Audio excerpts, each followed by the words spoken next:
Once upon a time, there was an old man and an old woman, and all they had in the world was one cat and one rooster. They were very poor and they were very hungry, and they got into a terrible row and they decided that they would separate forever. And the old woman had the cat, and the old man had the rooster. Well, with the cat would catch small birds and she would roast the birds and she had something to eat. But the old man had nothing to eat at all. Time passed, and one day he went to the rooster and said, "I am sorry. I am going to have to cut you in half and eat half of you." And the rooster nodded, and he cut the rooster in half. And from that day on he was called Half Rooster, or, in Albanian, Jismukjuli. Jismukjuli lived with the old man. But after a while he thought, "I have got to go and get some money." So Jismukjuli set off hopping on one foot along the road to make his way in the world. And along the way he met a frog in a pond. "Ribbit, where are you going?" "Ribbit, I'm making my way in the world. Take me with you all the way, and I will help you night and day." Jismukjuli, jump in my belly.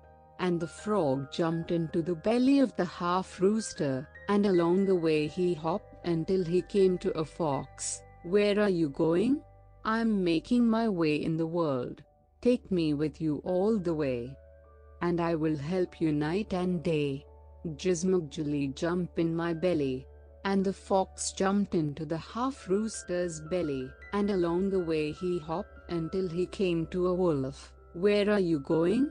"I'm making my way in the world. Take me with you all the way, and I will help you night and day." Jismukjuli, jump in my belly. And the wolf jumped into the belly of the half rooster, and along the way he hopped until he came to a little mouse. "Where are you going?" "I'm making my way in the world. Take me with you all the way, and I will help you night and day." Jismukjuli, jump in my belly. And the little mouse jumped into the belly of the half rooster, and along the way he hopped. But now his belly was rather full, and Jismukjuli, he went into the gardens of the palace of the king. And there in the cabbage patch he crowed as only a Jismukjuli half rooster can. Well, the king came rushing out. "What is all this noise? Catch that rooster!" And the king's men went looking through the cabbage patch for the rooster. And they cut the heads off every one of the cabbages until they came to the last one. And there, inside the cabbage, they found Jismukjuli. "Well," said the king, "roast that half rooster." So they seized Jismukjuli and they put him in the oven. "Save me!" The frog jumped out of his belly, and all of the water that the frog had swallowed from the pond came whooshing out over that fire and put out the flames. "Oh, well," said the king, "let the geese peck that half rooster to death." So there he was, put among the geese. And the geese got ready to peck. And just as they started pecking, he said, "Save me!" And out of his belly jumped the fox, and the fox set up all of the geese. "Ah, well," said the king, "put him in the stables. Let the king's horses trample him to death." So the king's men put Jismukjuli into the stables, and they closed the stable door and bolted the stable door, and the horses reared up with their great hooves about to trample Jismukjuli. "Save me!" And out of his belly jumped the wolf, and the wolf killed all of the king's horses. "Well," said the king, "lock him up tight in a great treasure chest." So they opened the king's greatest treasure chest, and they put Jismukjuli inside, and they locked it tight. And the treasure chest was full of gold coins, and Jismukjuli picked up those gold coins one by one until they were all inside his belly. "Save me!" And out of his belly jumped the mouse, and the mouse gnawed a hole in the side of the treasure chest. And out of that hole squeezed Jismukjuli with all of those gold coins inside. and went hopping back along the way, back towards the old man.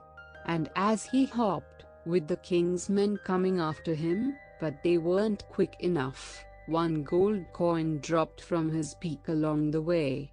On he hopped until he came back to the old man. "I will live with you," said Jizmigjuli, "but you must feed me enough and give me somewhere soft to sleep. Remember to beat me with your rod every day." Well, the old man beat Jizmigjuli with a rod, and out of his beak dropped one gold coin. The old man, with that gold coin, had enough to eat and more to spare.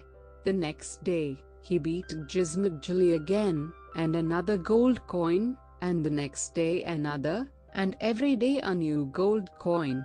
Well, the old woman was jealous when she found out that the old man had all these gold coins, so she sent her cat to find gold coins. And the cat set off along the way, and came along the way to where that gold coin had dropped from Jizmigjuli's beak. And the cat ate up that gold coin and went on its way. But after that it found no more gold coins, it just swallowed other things. And when the cat returned to the old woman, she took her rod and beat the cat. And sure enough a gold coin came out of its mouth. She was happy for a day. But the next day, when she beat the cat, what came out of his mouth was a salamander. The cat eats something strange, and the next day, when she beat him, what came out of his mouth was a rat. And the third day, what came out of the cat was a snake. And she became so angry that she beat the cat to death and died herself of anger. And so it was that Jizmigjuli and the old man lived the rest